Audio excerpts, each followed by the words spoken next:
कहानी की शुरुआत में हम एक स्पेसशिप को देखते हैं जो कि अंतरिक्ष से पृथ्वी की ओर लगातार ही आगे बढ़ रहा था। जहां देखते ही देखते हुए स्पेसशिप एक नदी के अंदर आके क्रैश हो जाता है, जिसमें एक बंदा तो बुरी तरह से मारा जाता है, लेकिन अभी दूसरा बंदा जिंदा था और वह बंदा अपने साथी को नदी के बाहर लेके जाता है। दोस्तों, इस जिंदा बचे हुए आदमी का नाम कोनन होता है। कोनन देखता है कि उसके दोस्त की जान किसी क्रैश की वजह से नहीं गई, बल्कि उसके शरीर पर किसी बड़े से जानवर के पंजे का निशान था। अब इसके बाद कोनन देखता है नदी में जहाँ एक बड़ा सा बॉक्स तैर रहा होता है। अब कोनन उस बॉक्स को जैसे तैसे नदी के बाहर निकालता है। दरअसल दोस्तों, उस बॉक्स के अंदर एक एडवांस कंप्यूटर होता है, जिसे हम बैकअप कंप्यूटर भी कह सकते हैं, क्योंकि ये कंप्यूटर कोनन को पूरी जानकारी देता है कि वो किस ग्रह पे क्रैश हुए हैं और इस ग्रह की पूरी जानकारी। अब इस सारी जानकारी को वो कंप्यूटर कोनन के दिमाग में डाल देता है। दरअसल दोस्तों, कोनन कोई इंसान नहीं होता, बल्कि वो एक एलियन होता है जो कि किसी दूसरे ही ग्रह से आके यहाँ पे क्रैश हो गया है। इसके बाद कोनन वहाँ से निकलकर अपनी बंदूक लेके जंगल की ओर जाने लगता है और थोड़ी आगे जाने पर उसे एक गांव दिखाई देता है, जिसका हाल दोस्तों बहुत ही बुरा था, क्योंकि यहाँ पे चारों ओर तबाही मची हुई थी। अब थोड़ा और आगे जाने पर कोनन देखता है एक दरवाजे पर एक बहुत ही बड़ा निशान होता है, जिसे देखकर वह हैरान हो जाता है, क्योंकि ये निशान उसी के प्लेनेट के जानवरों के होते हैं। अब वो इससे पहले की और कुछ समझ पाता कि तभी इसके ऊपर हमला हो जाता है, जिसकी वजह से उसकी बंदूक नदी में गिर जाती है और कोनन खुद भी बेहोश हो जाता है। उस पर हमला करने वाला शख्स बुलफ्रिक नाम का होता है, जो कि किसी दूसरे गांव से आया होता है और उसने कोनन पे हमला इसलिए किया होता है क्योंकि उसे लगता है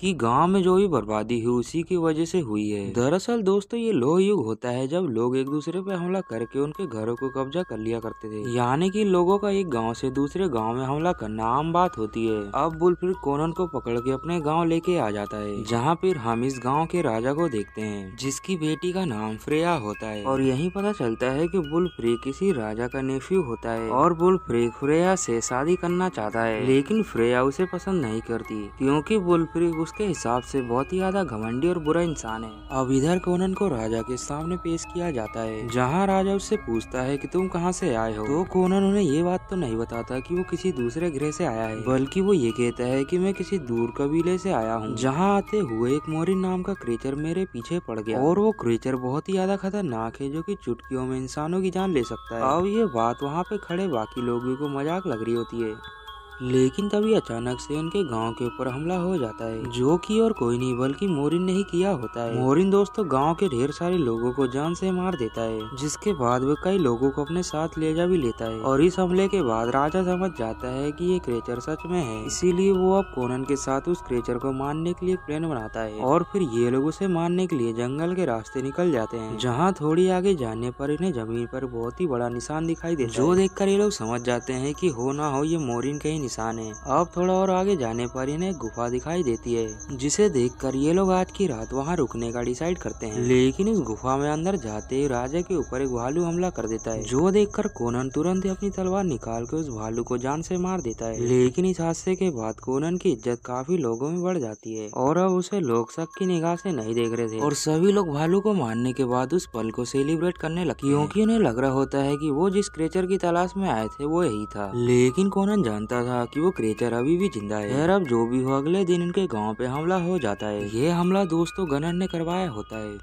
गनर दोस्तों उसी कबीले का राजा होता है जहाँ भी थोड़ी देर पहले तबाही मची हुई थी, और गनर ने यहाँ पे हमला इसलिए किया है क्योंकि उसे लगता है कि उनकी तबाही का कारण यही लोग हैं। अब यहाँ पर ये दोनों कबीले बहुत ही जोरदार फाइट लड़ते हैं, जिसमें गनर की सेना हार जाती है, इसलिए वो अपनी जान बचा के जंगल की ओर भाग जाता है। लेकिन जब ये लोग जंगल में रहते हैं तभी वहाँ पे मोरबिन आ जाता है और वह गनर के साथियों को एक एक करके जान से मारने लगता है। और जब ये गनर देखता है तो वो अपनी जान बचा के फिर से इनके कबीले की ओर भाग आता है। और जब मोरबिन को अपने गांव की और कबीले वाले आता देखते हैं तो वो लोग समझ जाते हैं कि वो क्रीचर कोई भालू नहीं था। अब वो क्रीचर वहाँ से वापस चला जाता है, लेकिन इनकी समस्या बढ़ चुकी थी क्योंकि वो क्रीचर अभी भी जिंदा था, इसीलिए लोगों ने जल्दी कुछ नहीं किया तो इनकी समस्या बढ़ जाएगी। अब ये लोग प्लान बना के गाँव के बीचों बीच एक गड्ढा खोदते हैं, जिसके बाद उस गड्ढे में ढेर सारा तेल और घास फूस भर देते हैं। दरअसल इनका प्लान ये होता है कि इस गड्ढे में उस क्रीचर को फंसा के उसमें आग लगा के उसे जान से मार दिया जाए। फिर ये सब प्लान करने के बाद कोनन जाके फ्रेया के पास बैठता है, जहाँ कोनन फ्रेया को अपनी कहानी बताने लगता है कि उनके पास दुनिया की सबसे ज्यादा एडवांस टेक्नोलॉजी है, जिसके द्वारा वे अपने कामों को चुटकी में कर सकते हैं। और इसके साथ ही उनके पास ऐसे हथियार भी होते हैं जिनसे वे अपने दुश्मनों को एक ही पल में मार गिरा सकते हैं। हम अपनी इस टेक्नोलॉजी को दुनिया के कोने कोने तक पहुंचाना चाहते थे, इसीलिए हमने ग्रहों की तलाश करना शुरू किया, जहां हमें एक ग्रह मिल भी गया, लेकिन वहां पर पहले से ही मोरविन का कब्जा था। लेकिन उस समय तक मोरविन बहुत ही ज्यादा साधारण जीव थे,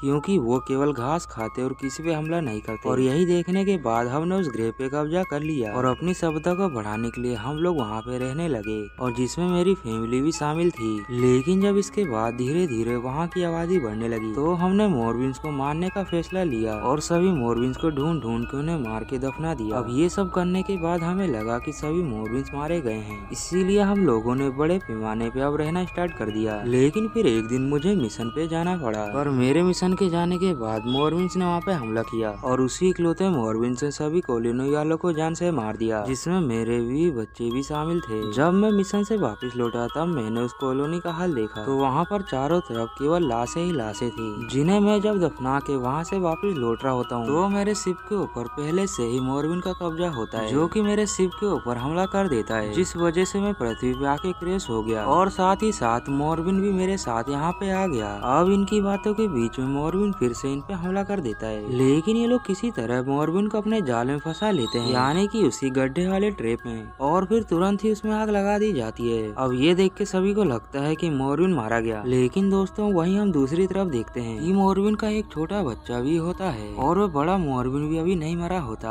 अब वो दोनों मोरविन मिलके वहाँ पे तबाही मचा देते हैं, जिसमें गाँव वालों के साथ साथ राजा भी मारा जाता है। और इस हादसे के बाद अगले दिन गाँव वाले बचे हुए लोग वहाँ से चले जाते हैं। लेकिन इसके बाद कोनन प्लान तैयार करता है कि वो किस तरह से मोरिन को मारेगा। वह बताता है कि मोरिन के ऊपर साधारण तलवार काम नहीं करेगी, तो इसके लिए हमें विशेष तलवार बनानी पड़ेगी। अब इसके बाद कोनन जाके अपने टूटे फूटे स्पेसशिप से एक विशेष प्रकार का लोहा लाता है, जिसके द्वारा ये लोग हथियार बना लेते हैं। अब ये लोग एक कुएं से होते हुए उस जगह पे जाते हैं जहाँ पे मोरिन रहता था, जहाँ पर इन्हें ढेर सारी लाशें मिलती हैं। अब ये लोग इस चीज को देख ही रहे होते हैं कि तभी एक दूसरा मोरिन इनके ऊपर हमला कर देता है, जिसे फ्रेया अपनी अद्भुत तलवार से मार देती है। और अब दोस्तों बड़ा वाला ही मोरलिन बचा हुआ था, जो कि उनके ऊपर बड़ी बुरी तरह से हमला कर देता है। लेकिन कोनन उसे खाई से लटका के उसके हाथ को काट देता है, और खाई में गिरने की वजह से मोरलिन की जान चली जाती है। अब इसके बाद हम कुछ दिनों बाद का समय देखते हैं, जहाँ कोनन इसी गाँव में अब रहने का डिसाइड करता है, और यहीं पर इस कहानी का दी एंड भी हो जाता है।